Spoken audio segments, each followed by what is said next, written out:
If you're watching the video, I'm so happy you're here because these are the type of things that nobody talks about. Everyone just says buying land is going to be great, you should do it. The only thing that's wrong with buying land is that you didn't already buy some last year. Well, I'm here to tell you, slow down. Take your time and really think these things through. There is no takebacks after you sign on the dotted line. Not conducting proper due diligence. Now, what I mean by that is do your research, and do your research one more time. Do not sign on the dotted line on a piece of land until you know everything about it. Not doing your due diligence can honestly bite you in the butt. Actually, right at the sign that you buy the land, right after you put your name on the dotted line, it could screw you over. You need to thoroughly research the land's history, the land's zoning restriction. Other potential issues can lead to unforeseen complications down the road. I put this right at the top at the beginning of the video before people click away because this is actually the most important thing and I really don't want you guys to get screwed. And also, it is actually one of the easiest things to get around. You do not have to make this mistake. It is super easy not to make it, and I'm gonna tell you how. As long as you do what I'm about to tell you, you will not have any regrets in the future. You need to conduct surveys, check property boundaries, investigate any legal restrictions, and understand the local planning and zoning laws before finalizing the purchase of any land. Now, I know that might sound like a lot, but that is honestly just the bare minimum. If you were to buy a used car, you would check everything. So why don't you feel comfortable doing that? And why don't you already expect to be doing that if you're about to buy land? Now, I'm gonna spit out a couple of random words at you. If these words mean absolutely nothing, do not buy land yet. Keep doing your research. Deeds, restrictions, easements, setback restrictions, conditional or special use permits, zoning restrictions. If you don't know fully what all of those words mean, do not buy land yet. Keep doing your research. Now, I was thinking that actually is a lot, and how can I make it easier for you guys? So I made a playlist on my channel. It's brand new. It's called Watch This Before Buying Land. It explains all of this and then some. It'll be on the screen somewhere right now for you to click. That playlist will explain everything that you'll need and more. I really highly recommend it before buying land. If you are gonna click over and just start watching that playlist now, just leave me a comment saying anything down below. It really helps the YouTube algorithm know that I'm over here making quality content. I wanna be able to help more people. Ignoring future development plans. Neglecting to investigate potential future investment plans in the surrounding areas will screw you in the butt real hard. Now, the big thing about this land buying regret is it's always going to be in the back of your head like, I wonder what they have going on over there as you're driving to the land that you just purchased. Over time, it will just become a bigger and bigger and bigger problem until the problem is right at your doorstep, packaged and ready to go. If there are plans for new infrastructure, highways, commercial developments, or other projects nearby, it might impact the value and desirability of the land that you want to purchase or that you just purchased in the future. Trust me, I'm hip. I'm not telling you guys to go out there and be full-blown NIMBYs and just squashing things that are better for the good of the environment, the good of the community or whatever, because you want to buy land to build a log cabin or start a glamping business. But what I am telling you though is, if you want to buy land, let's say to build a beautiful glamping business or a campsite, and someone else is already buying the land across the street or maybe 1 or 2 acres down the road to build a large shopping complex, you're gonna have a problem. All of a sudden, what you wanna buy the land for isn't gonna be as viable, it isn't gonna make sense in that area. So you definitely wanna keep up with what's going on there. Have you ever seen those homes that are literally next door to a giant mall? Like, you don't wanna become that. And I know what you're thinking, my area is super rural, what I'm looking at, no one would ever be doing something like that in this area. Do your research, it's better to be safe than sorry. And most people don't even look at this. They just assume things are gonna remain the status quo when they're completely unaware that a giant project is already in development. So how can you know about this, either before buying land or maybe right after? Well, first off, ask the local community. Ask the people that you see on the streets how they feel about the area. Ask them if there's any new construction that's being built. Ask them if there's any community outcry about something going on. If you're a little shy, then you can do this. Go on Facebook and join the group for that town. Every town, almost every town in America has a Facebook community group online right now. just join it and you can lurk around and kind of see what people are already talking about. Lastly, to make sure you're aware of future development plans, you can check out the minutes from the local town hall meetings. The minutes are just fancy ways of saying the cliff notes or just the write-ups of what happened at the last town hall meeting or at the last community board meeting. Most towns have one person, a scribe or something like that, who writes down everything that happened in the meeting, and most towns will post it on their website. Now I know what you're thinking. Towns don't have websites, especially the town that you're gonna buy land in. They don't have a website because what you got going on is so special and it's different than what everybody else is doing, but it's not, and you're just wrong. Most towns nowadays do have a website. I bought my land in an extremely rural area in upstate New York. The only commerce they have is one Stewart shop. For those that don't know, Stewart shop is just 7-Eleven for farmland, but that's neither here nor there. I currently live 3 hours away from the town that I purchased my land in and set up my glamping business in. But I stay up to the minute on everything that's going on because every week I always check the website and see if there has been any new meetings or any new notes that are up there for me to review. So even though I'm here on a rooftop in the middle of Manhattan, I'm completely and well aware of what's going on in my town 3 hours away. Did you know that they just set a lot of money aside to upgrade the streetlights on Main Street? I do.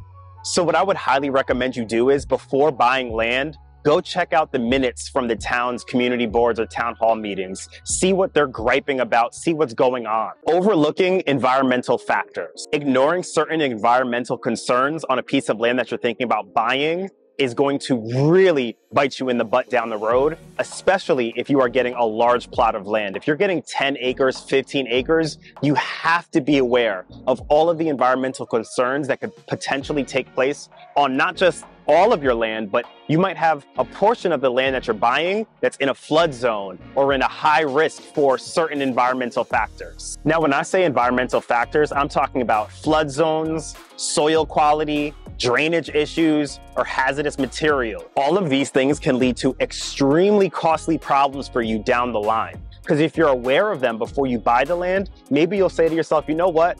I don't need those problems. I'm just gonna buy some land in another location. But if not, you're gonna get stuck with a piece of land that constantly floods in a certain area, and you're gonna have to spend tens of thousands of dollars to fix a drainage issue or something along those lines. So what are some things that you can do to mitigate the risks of falling into a trap with environmental factors? I would say the first thing I would look at is, how was this land being used in the past? Maybe you might have not known that it was used for something that obviously shows that there's land is at a high risk of environmental factors. Or maybe the land was never used. Maybe no one has ever built a house on there. Maybe 2 to 3 times a decade, there's terrible wildfires in the area, so everything will burn down. I mean, I hate talking about these types of things, but this is just the truth of what's going on. Don't forget to just ask. You have to ask some of these questions for some people to tell you them. The laws change from state to state. I know here in New York, the seller is legally supposed to tell you if your area is in a high risk for any environmental destruction. But at the same time, do you think people wouldn't lie to you for thousands of dollars? I mean, I've lied for less, to be honest. Trust, but also verify, which is exactly why I want you to go down the description of this video, maybe hit the like button, leave a comment, but also check the link for the map that I have put in. It's an interactive map made by FEMA. All you have to do is put in the GPS coordinates, or even, I believe they allow you to even just put in the address of the location of the land that you're trying to buy, and it will let you know exactly what flood zone it is and other environmental factors like that. Not considering access and utilities. Buying land without thinking about things such as egress and degress, getting on and off the land, how are the roads like getting to the land, in the town to get there, or even access to utilities such as sewage, electricity, even high-speed internet in today's day and age. Not thinking about these things and keeping them constantly at the forefront of your mind when looking at potential land to buy is stupid, reckless, and more stupid. I mean, come on, people, what are we doing here? We're not noobs. A friend of mine recently paid $15,000 to get electricity installed on the land that he purchased, and he paid that much because he wasn't thinking about putting electricity on the land to begin with. So when I bought the land that I got, and also when I was just I looked at over 20 to 30 pieces of land in person. I would always stop and look up. Well, to be honest, first I would look down to see if there was any animal poop. The larger the poop, that's on the floor, the larger the animals that naturally roam and the scarier it'll be. But I would also look up to see if I could find the nearest electricity pole. What that would tell me is, first off, I have the ability to get electricity here because you really can't get electricity everywhere. There are some areas where it's just a bit too remote. And it would also let me know that accessing electricity and getting it on my land wouldn't be too expensive. If the nearest electrical pole is very far away, you will have to pay to get it out there and to you. You also want to take into account where you're going to set up camp, so to speak. So where are you going to put that tiny house on wheels? Where are you going to build your glamp site? Where are you going to build your dream home or your log cabin? Stand on that location on your land and take into account how far that location is from the nearest electricity pole. Because the further and deeper into your land that it goes, the more and more you pay. Also, when you're at your camp or where you are going to set up what you want to build, take into account how far that location is from the main road that got you there, because you are going to have to foot the bill to get vehicles from there to where you are. So you're either going to have to pay to set up a gravel road, a paved road, or a dirt road. Obviously, those things will cost different amounts, and you will also get what you pay for. The first person I paid to set up my road did a terrible job. The road was done, and it was just all messed up within one season, and I had to pay on top of that to get it redone. So you get what you pay for. Now, if you want to make your place very remote and off-grid, you obviously won't need as solid of a road. But if you are ever going to build like a home or something like that, you're going to need a road that can handle heavy machinery and those big trucks bringing in material. So that's going to cost you a bit more too. Now, before I get into my bonus tip, I'm going to tell you the last tip. I put this at the end because I actually don't think it's that big of a factor, but I wanted to tell you guys about it. And that is ignoring or not even thinking about the resale value of your land. Most of the people that watch my channel aren't investing in land and raw land and using that as the main driver of income for them. Most of us are getting land to build something and to do something. I also am not a big fan of selling land. I do believe that the price will only go kind of one way for the most part.